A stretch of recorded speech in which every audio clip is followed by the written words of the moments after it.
Les indispensables de la librairie aujourd'hui, Walker de Robin Robertson aux éditions de l'Olivier. Walker était un des grands coups de cœur de cette rentrée littéraire de septembre 2020, grand coup de cœur par le fond et par la forme de ce premier roman que s'initie le poète écossais. Il nous donne ici une chronique désillusionnée de l'Amérique des années 50. Le roman commence en 1946. Walker est un soldat canadien rescapé du débarquement en Normandie et qui échoue à New York.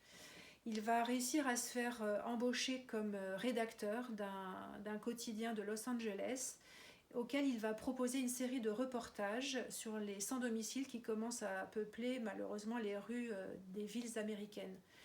Les villes américaines sont en pleine transformation radicale à la fois sociale et urbaine.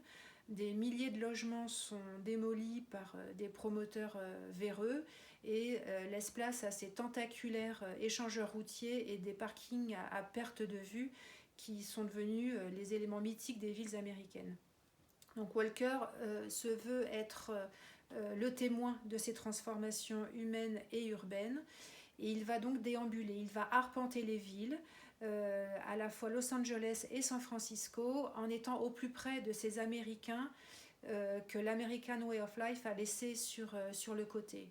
Dans ces déambulations, il va aussi tomber sur des scènes de tournage de films, parce qu'on tourne beaucoup à cette époque-là en noir et blanc dans les rues des grandes villes américaines, et c'est un des décors importants du roman Walker.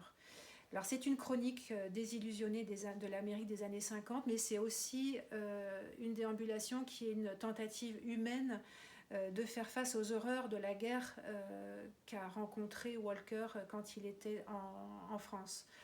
C'est un roman qui est très puissant par la forme même qui est ce poème épique, c'est la force même du texte.